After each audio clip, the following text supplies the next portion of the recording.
ইউটিউবে এরকম হাজার হাজার ভিডিও আপনি পেয়ে যাবেন যারা বলছে কিনা যে বাড়িতে বসে কোনো পরিশ্রম ছাড়াই মাসে 20 থেকে 30,000 টাকা ইনকাম করা যায়। আপনি নিজে একবার গভীরভাবে ভেবে বলুন তো যে বিনা পরিশ্রমে কি 1 টাকাও ইনকাম করা যায়, যে 20-30,000 টাকা ইনকাম করা যাবে।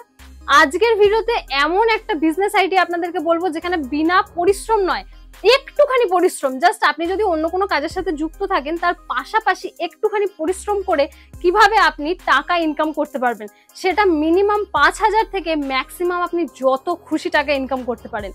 সেটা কি বিজনেস, কিভাবে স্টার্ট করবেন, কিভাবে কাস্টমার পাবেন, সেই সমস্ত কিছু আজকের ভিডিওতে জানতে পারবেন। আপনি যদি কোনো হাউস ওয়াইফ হয়ে থাকেন বা এমন কেউ যাদের অনেকটা বয়স হয়েছে এবং তারা শারীরিক কোনো পরিশ্রম করতে পারছেন না, তাহলে বাড়িতে বসে কি বিজনেস এমন করবেন যেখান থেকে মাসে মোটা টাকা আসবে। আজকে যে বিজনেসটার কথা বলবো সেটা কোনো একটা জিনিসের উপরে নির্ভরশীল বিজনেস নয়। আপনার এরিয়াতে দেখবেন গলির মোড়ে মোড়ে কিন্তু মুদিখানা দোকান আছে। করোনা চলে যাওয়ার পর থেকে কিন্তু এটা প্রচুর পরিমাণে বেড়েছে। মুদিখানার দোকান কিন্তু আমাদের এরিয়াতেই যটা ছিল তার ডবল হয়ে গেছে। প্রতিটা পাড়ার কোণে কোণে কিন্তু মুদিখানা দোকান। আর সেই মুদিখানা দোকানগুলোতে যদি আপনার কোনো প্রোডাক্ট সেল হয় তখন কিরকম হবে? আপনি বাড়িতে বসে পাঁপড়, লাড্ডু, সন্দেশ, হ্যান্ডমেড চকলেট এরকম নানান জিনিস বানিয়ে তার সুন্দর একটা প্যাকেজিং করে এই সব মুদিখানা দোকানকে প্রমোট করতে বলতে পারেন।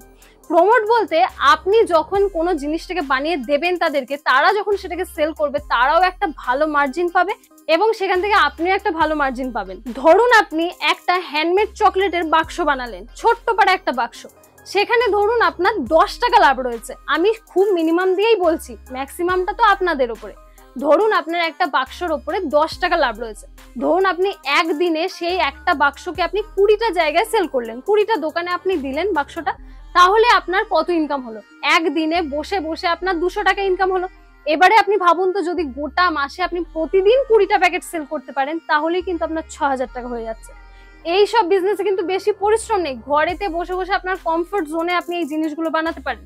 এগুলো হতে পারে লাড্ডু, বিভিন্ন হ্যান্ডমেড চকলেট। আপনি দেখবেন আপনার আশেপাশে যখন কোনো মেলা হয়, সেই মেলায় আমি নিজে লক্ষ্য করেছি, অনেকবার দেখেছি যে হ্যান্ডমেড চকলেটের একটা সেকশন থাকে, যখন মানুষ হাতে একটা চকলেটকে তৈরি করে বিক্রি করে। যদি আপনি এইসব বিষয়ে না জানেন তাহলে ইউটিউবে গিয়ে সার্চ করুন how to make handmade chocolate. হাজার হাজার ভিডিও আপনি পেয়ে যাবেন, সেখান থেকে কোনো আইডিয়া নিয়ে আপনি হ্যান্ডমেড চকলেট বিক্রি করতে পারেন এই সব মুদিখানা দোকানে।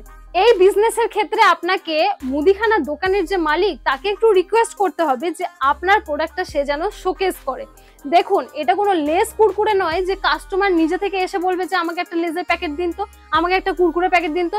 এই জিনিসটা এমন ইউনিক যেটা কাস্টমারকে যদি আগ বাড়িয়ে না বলি তাহলে কাস্টমার জানবেই না যে এই দোকানে এই জিনিসটা পাওয়া যায়। তাহলে আপনাকে কি করতে হবে, যে ওই দোকানের মালিক তাকে বলতে হবে যে আমি আপনাকে এত প্যাকেটের উপরে এক্সট্রা ডিসকাউন্ট দেবো, আপনি আমার জিনিসটাকে একটু শোকেস করুন। শোকেস বলতে দোকানের সামনে শো করুন এবং কোনো কাস্টমার সেই রিলেটেড প্রোডাক্ট কিনলে তাকে ওই জিনিসটার অ্যাড দিন যে আমার দোকানে এই জিনিসটাও পাওয়া যাচ্ছে, এই চকলেটটাও পাওয়া যাচ্ছে, এটা খুব ভালো, এটার রিভিউ খুব ভালো। তো সেই জিনিসটা তখনই কিন্তু সেল হবে যখন দোকানদার সেটাকে প্রমোট করবে। তার জন্য আপনাকে একটু এক্সট্রা ডিসকাউন্ট দেওয়ার প্রয়োজন রয়েছে। আপনারা এবারে ভাবছেন যে বসে বসে বড় বড় কথা বলা তো খুব সহজ, কিন্তু এই জিনিসটা স্টার্ট করব কিভাবে সেটাই তো বুঝতে পারছি না। আপনি যদি এটা না বুঝতে পারেন তাহলে অবশ্যই আগে মার্কেটকে স্টাডি করুন। আপনার আশেপাশে মুদিখানা দোকানে চলে যান, সেখানে গিয়ে দেখুন যে কি কি এরকম ইউনিক জিনিস পাওয়া যাচ্ছে যেটার কোনো বড় ব্র্যান্ডিং নেই, যেটা কোনো বড় কোম্পানির নয়, অথচ কিন্তু সেটা খুব ভালো পরিমাণে সেল হচ্ছে। আপনি যখন এইগুলো একটু মার্কেট স্টাডিটা করবেন তখনই বুঝতে পারবেন যে কি কি জিনিসের ভালো চাহিদা রয়েছে এবং কি কি জিনিস এখনো অবধি দোকানে সেল হচ্ছে না যেটা আপনি বানিয়ে করতে পারেন। কদিন আগে ফেসবুকে কিন্তু 2 বোন খুব ভাইরাল হয়েছিল, যারা দেখাচ্ছিল যে তারা কিভাবে কাঠি ভাজা বানিয়ে বিক্রি করে এবং তাদের বাড়ির যে মা, যে ওই 2 বোনের যে মা, সে কিন্তু শহরে গিয়ে গিয়ে বিভিন্ন দোকানে অর্ডার ধরে এবং সেই অর্ডারটা নিয়ে আসে, আর সেই 2 বোন কিন্তু কাঠি ভাজা বানিয়ে সেখানে ডিস্ট্রিবিউশন করে। আপনি কিন্তু আপনার বাড়ির ইয়ং কারুর সাহায্য নিয়ে এটা করতে পারেন। আপনি যদি ফিজিক্যালি না কোথাও ভ্রমণ করতে পারেন বা আপনি কোথাও না যেতে পারেন, তাহলে আপনার বাড়িতে যে ইয়ং ব্যক্তি রয়েছে তাকে আপনি বলতে পারেন অর্ডারগুলো এনে দিতে, তাকেও আপনি কিছু মার্জিন দিতে পারেন, কেননা ফ্রিতে তো এখন কেউ কোনো কাজই করে না। আপনি যদি গ্রামে থাকেন, আপনি যদি ভালো আচার বানাতে পারেন, তাহলে আপনি বড় বড় কৌটোতে বা ছোট ছোট বাক্সতে আচার বানিয়ে এইসব মুদিখানা দোকানে দিতে পারেন। আপনি যদি গ্রামে থাকেন, আপনি পাঁপড় বানিয়ে সেল করতে পারেন। বিভিন্ন রকমের পাঁপড় যখন মেলায় বিক্রি হয়, মানুষ কি হারে কেনে সেগুলোকে। আপনি যদি মুদিখানা দোকানেই সেখানে বিক্রি করেন, তাহলে কিন্তু সেল অবশ্যই আসবেই আসবে। এটা কিন্তু এমন একটা প্রোডাক্ট নয় যেখানে অনেক টাকা লাভ রাখা যাবে। আপনি ভাববেন যে আমি অনেক লাভ করে ফেলবো, এরকম নয়। এটা কিন্তু ছোট ছোট লাভ করতে হবে আপনাকে। মুদিখানা জিনিসে যেমন এক একটা জিনিসে 8 আনা 1 টাকা লাভ থাকে, তেমনি আপনার প্রোডাক্টের উপরে কিন্তু 1 টাকা 2 টাকা বা 3 টাকা এরকম লাভ থাকবে। কিন্তু আপনি যখন সেটা কোয়ান্টিটিতে সেল করবেন, মানে অনেক পরিমাণে সেল করবেন, তখন কিন্তু আপনি অনেক টাকাই দেখতে পাবেন। এই কাজগুলো করার জন্য অবশ্যই কিন্তু পরিষ্কার পরিচ্ছন্নতা বজায় রাখবেন, হাইজিন মেনটেন করে চলবেন, এবং যদি পারেন তাহলে আপনার প্রোডাক্টের কিন্তু একটা নাম দিতে পারেন।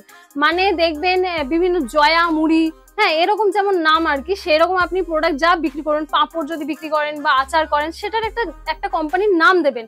আপনার বিজনেসের যখন একটা নাম দেবেন, তখন আপনি যে প্যাকেজিং করছেন, সেই প্যাকেজিং এর উপরেও একটা ছোট্ট করে ব্র্যান্ডিং করতে পারেন। স্টিকার ব্র্যান্ডিং যেগুলো, সেগুলো আপনি বক্সের উপরে করতে পারেন। প্যাকেজিং নিয়ে যদি আপনারা ডিটেলস ভিডিও দেখতে চান, তাহলে অবশ্যই কমেন্ট বক্সে কমেন্ট করবেন। আমি চেষ্টা করব যে বিভিন্ন বিজনেসের বিভিন্ন প্যাকেজিং নিয়ে একদিন একটা আলাদা ভিডিও বানানোর। আজকের ভিডিওটা এতটাই, আশা করবো আজকের ভিডিও থেকে আপনি নতুন কিছু জানতে পেরেছেন। যদি ভিডিও ভালো লাগে তাহলে অবশ্যই লাইক, আমার চ্যানেলটাকে সাবস্ক্রাইব করে রাখতে ভুলবেন না। নতুন নতুন বিজনেস আইডিয়া আর এরকম বিজনেস রিলেটেড নানান সাপোর্টের জন্য কিন্তু আমার চ্যানেলটাকে অবশ্যই সাবস্ক্রাইব করে রাখবেন।